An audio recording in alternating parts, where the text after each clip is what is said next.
40년 만에 에너지 충격이 이렇게 세게 온 적이 없는데 제로금리 시대로 복귀는 사실상 없다. 30년물 기준으로 5.2%까지 도달을 했고 6%도 갈 수도 있다라는 얘기까지 합니다. 모든 하우스 공통적 이야기는 뭐냐?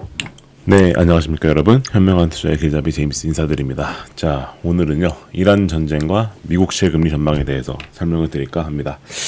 사실 제가 개인적으로 생각했었을 때 올해 시장에 있어서 가장 중요한 게 제가 봤을 때 이 전쟁의 향방과 그리고 미국채 금리 전망이 아닐까 생각을 해서 이런 자료를 준비를 한 건데요. 다들 아시겠지만 현재 미국의 금리 상승 추세가 심상치가 않습니다. 그래서 최근에 조정이 나왔을 때도 이 미국채 금리가 30년물 기준으로 5.2%까지 도달을 했고 10년물 금리는 4.68%까지 도달을 했기 때문으로 이제 사람들이 인지를 하고 있는데요. 이렇게 된 배경에는 에너지발 인플레이션, 즉 이란 전쟁으로 인해서 그 현재 호르무즈가 막힌 상태죠. 그러다 보니까 CPI가 급등을 했고요. PPI라고 하는 그 생산자 물가지수가 급등을 했죠. 이 에너지발 인플레이션 때문에 그러하다. 그렇다면 앞으로 이 에너지발 인플레이션은 어떻게 될 것이고 그리고 미국채 금리가 어떻게 될 것인가 라고 하는 걸 우리가 생각을 안 할 수가 없습니다. 그 부분에 대해서 월가 투자은행들의 거시 진단과 자산 배분 전략에 대하여 한번 제가 다뤄보도록 하겠습니다. 자, 시장을 한눈에 좀 요약하고 넘어가겠습니다. 일단 한 줄로 말씀드리면 제로금리 시대로 복귀는 사실상 없다라고 하는 게 현재 월가의 한 줄 진단이고요. 이게 어떻게 보면 올해 초에 우리가 예상했었던 금리가 이제 내려갈 것이다 라고 하는 부분에 있어서 가설이 이제 뒤바뀐 거죠. 사실 이란 전쟁이 지속이 된 게 이제 시간이 꽤 흘렀고, 그죠? 벌써 3개월 차입니다. 3개월 동안 이렇게 유가가 높게 유지가 됐으면 이제 인플레이션은 부활을 했다라고 봐야 되는 게 맞다. 이 부분에 대해서는 월가 7대 IB가 공통적으로 의견을 내고 있습니다. 구조적 고금리 자체에 대해서는 암묵적 동의를 합니다. 이런 상황에서 이제 주식이 어떻게 될 것인가라고 하는 부분에 있어서 약간씩 차이가 있고 그렇긴 하지만 우리가 이제 앞으로 이 구조적 고금리 시대에는 적응을 할 필요가 있다. 라고 하는 거에 대해서는 모든 IB가 동의를 한다. 그렇다라고 한다면 우리가 어떤 자산에 투자해야 되느냐라고 했었을 때 주식 같은 경우에는 상대적으로 우량주에 투자를 해야 된다는 게 대부분 월가 하우스들 의견이고요. 그리고 금이랑 실물 자산에도 반드시 투자를 해야 된다라고 하는 것이 월가 IB들의 주요 의견이겠다. 그리고 채권은 조심해야 된다라고 하는 게 주 하우스들 의견이겠다. 말씀드려야 될 것 같습니다. 자, 그러면 디테일하게 들어가 보도록 하겠습니다. 이 모든 일이 일어나게 된 배경에는 실질적으로 호르무즈 봉쇄라고 하는 게 가장 큽니다. 40년 만에 에너지 충격이 이렇게 세게 온 적이 없는데 유가가 이렇게 100불이 넘어서 이렇게 높은 상태로 이렇게까지 유지되는 건 40년 만에 처음 있는 일입니다. 그래서 호르무즈가 막힌 이 여파로 유가를 포함해서 글로벌 물동량 4.5%가 직접적 타격을 받았고요. 어딜뿐만이 아니라 헬륨, 비료, 귀금속 이런 핵심 원자재들이 현재 제대로 흐르지 못하는 상황이다. 그래서 유가가 현재 지금 100불에서 왔다 갔다 합니다. 자, 그래서 현재 월가에서 예상하는 바로는 12월까지 만약에 호르무즈가 좀 잘 풀려가지고 회복이 된다고 하더라도 베이스라인으로는 90불 정도에서 유지될 것이다. 근데 이것만 하더라도 어떻게 보면은 물가가 올해 초에 어땠었냐면은 유가가 올해 초에는 거의 60불대였었거든요. 근데 그게 90불대까지 올라가는 겁니다. 이것만 보더라도 실질적으로 유가가 어느 정도 구조적으로 올라가는 거는 이제 우리가 용인을 해야 된다고 봐야 되는 거고 이것은 즉 물가가 다시 올라간다는 게 기정사실이 됐다는 뜻입니다. 그리고 만약에 안 좋은 시나리오로 간다라고 한다면 유가가 150불까지도 갈 수 있다라는 전망도 나오거든요. 이 어느 케이스로 가더라도 사실상 물가가 올라간다라고 하는 것은 이제 막을 수가 없는 거고 이것이 채권 금리가 올라가게 되는 채권 투매의 근본적 원인이다. 그래서 고금리 시대로 갈 수밖에 없는 상황에 현재 우리는 직면해 있다라고 하는 것을 여기서 볼 수가 있는 겁니다. 그래서 인플레이션이 부활하면 어떤 일이 일어나느냐? 당연하겠지만 연준의 금리 인하 기대가 이제 붕괴가 되는 거죠.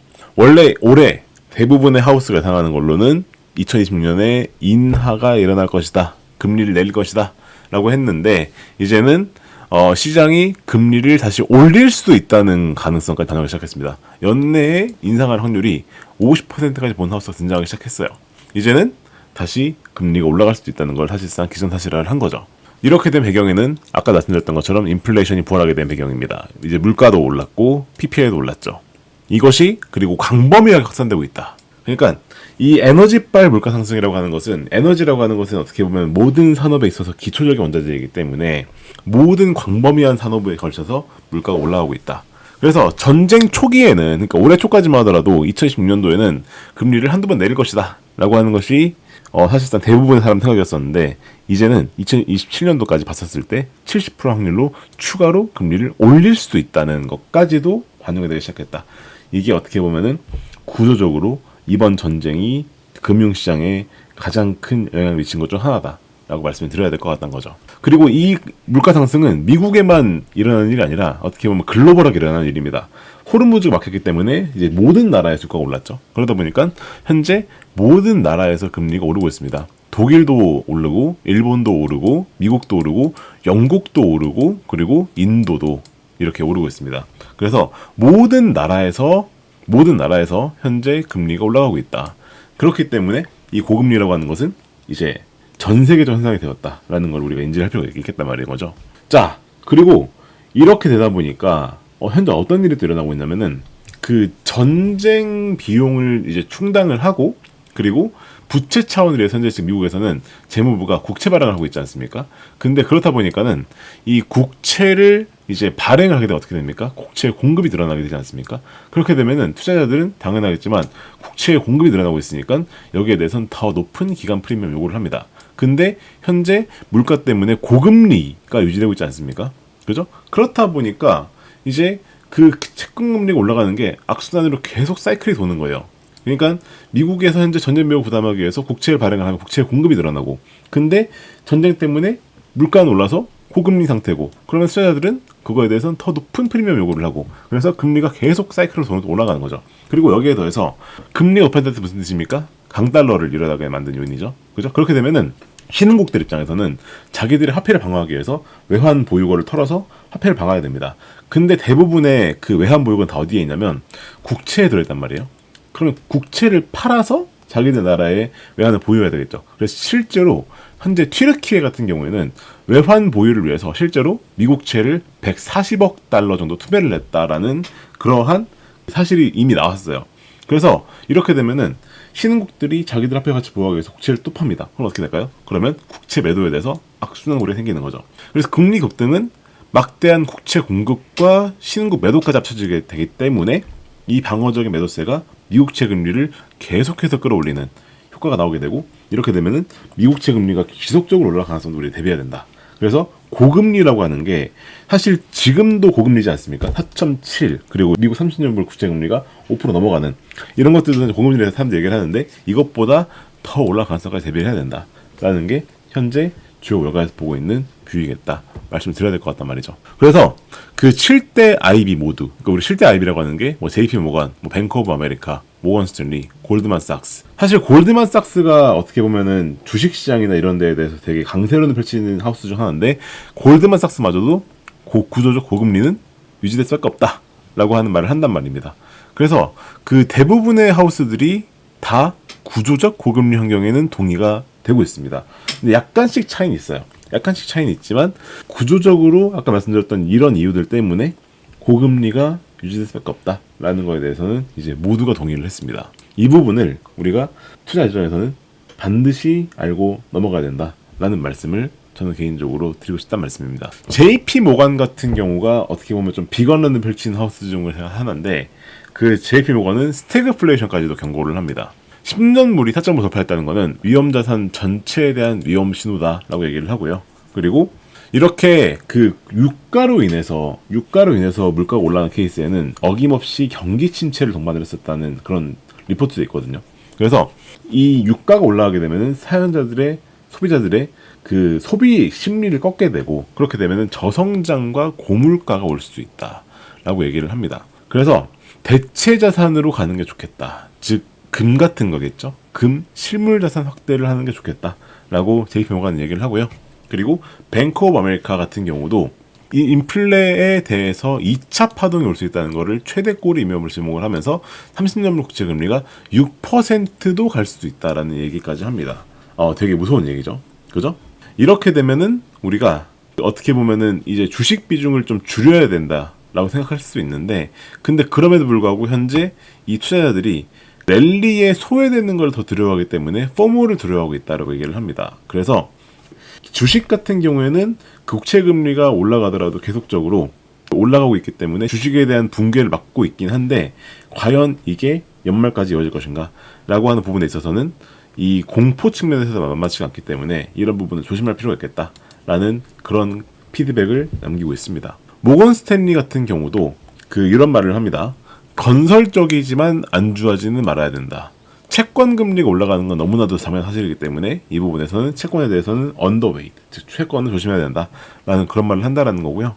그리고 AI 인프라 투자를 위해서 현재 AI 하이퍼스케일러들이 천문학적인 자본 지출을 하고 있습니다. 그렇다 보니까는 이 채권이라고 하는 시장 자체가 회사채까지 늘어가고 있단 말이에요. 이렇게 되면은 채권에 대한 공급이 너무 많아지다 보니까 채권 자체에 대한 구조적인 아까 말씀드린 고금리 이제 그 부분 유지할 수밖에 없고 이렇게 되면은 이 전통 채권에 대한 매력은 계속적으로 떨어질 수밖에 없다라는 말을 여기서도 같이 반복을 합니다.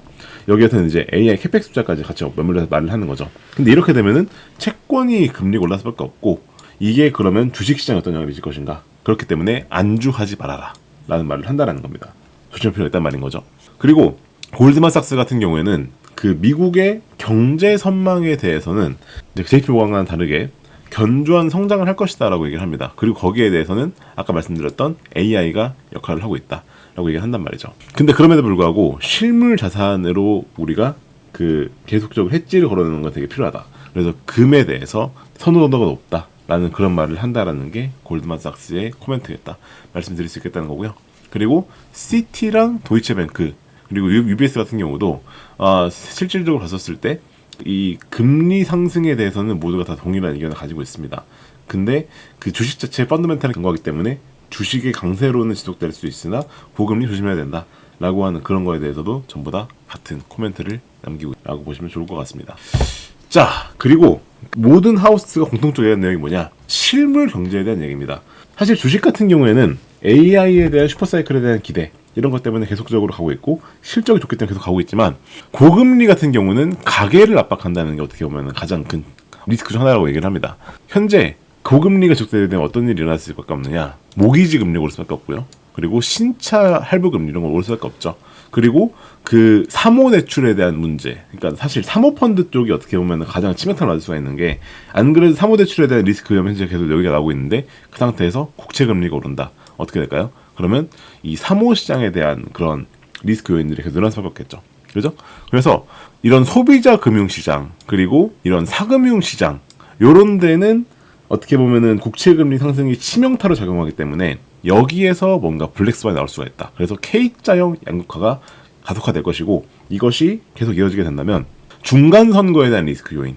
그러니까 사실 어떻게 보면은 지금 트럼프가 이번에 중간 선거를 치러야 되는데 이렇게 높게 고금리가 유지되는 거는 생활비가 급등할 수밖에 없는 상황을 지칠 수밖에 없고 이게 심판으로 갈 수밖에 없겠죠.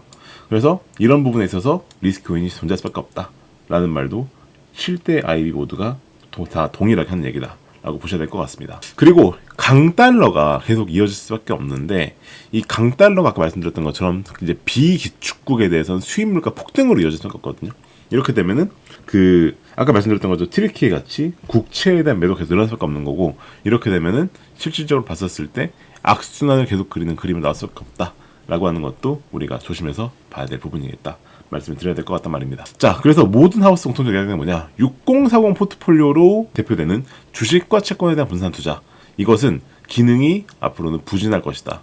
그렇기 때문에 금과 실물 자산을 전면 배치할 필요가 있고 그리고 주식 같은 경우에는 옥석을 가려야 된다. 무슨 말이냐면은 금리가 높아진 환경에서는 부채 비율이 높고 현금 창출률이 떨어지는 기업들은 피해야 된다. 그래서 AI에 대해서 빅테크들이죠. 우량한 빅테크들은 우리가 계속해서 확대할 필요는 있으나 그런 기업들 외에는 좀 피할 필요가 있고 그리고 인플레의 수혜를 받는 기업들, 에너지 산업재 기업들 이런 기업들에 대해서 우리가 선별적으로 비중을 내릴 필요가 있겠다라는 말을 한다라는 게 이제 이 월가 하우스들의 주요 의견이겠다 말씀드려야 될 것 같단 말입니다. 자, 결론입니다. 실질적으로 이번에 이 전쟁이 바꿔놓았던 구조적 전환점 아까 말씀드렸던 지정학적으로 현재 블록화가 되고 있고, 그리고 재정 적자 문제 이런 것들로 인해서 사실상 제로금리 시대를 복귀하는 힘들다. 그래서 우리는 고금리 환경에 적응을 해야 된다. 그렇다라고 한다면은 이 고금리 환경에서는 실물 자산을 필두로 한 우량주 위주의 투자, 그리고 채권에 대해서는 선별적 접근, 이런 것들을 대비해야 되는 것이 올해 투자에 있어서 되게 중요하겠다 말씀을 드려야 될 것 같단 말입니다. 자, 되게 명쾌하죠? 그죠? 이렇게 데이터에 기반해서 투자를 하는 걸 우리는 퀀트 투자라고 부릅니다. 이 퀀트 투자가 뭔지 궁금하신 분들을 위해서 저희가 5월 29일 금요일 저녁 8시에 라이브를 하기로 했습니다. 그래서 여기 댓글에 보시면은 고정 댓글에 라이브에 참여하실 수 있는 링크가 들어있습니다. 무료 세미나 신청하시기를 누르시면 바로 참여하실 수 있고요. 참가비는 100% 무료입니다. 참석하시게 되면 이제 제가 90분 동안 이 퀀트 투자라고 하는 게 무엇인지 이 부분 설명을 드릴 거고, 블랙스완 전략으로 이번 이란 전쟁에서 우리가 블랙스완 해치 전략으로 10배, 20배 수익을 냈었던 그 핵심 아이디어는 무엇이었었는지, 그리고 주식 플래그십 전략으로 올 한 해 S&P에 비해서 초과 수익 25%를 만들어낸 핵심 로직 아이디어를 공개를 합니다. 관심 있으신 분들은 여기 하단 댓글에 보시면은 세미나 링크가 들어있으니까 참석하시면 좋겠다 말씀을 드리고 싶고요. 그럼 저희 유튜브 채널 구독과 좋아요, 알림 설정까지 꼭 부탁을 드리겠습니다. 그럼 저는 다음에 인사를 드릴게요. 감사합니다.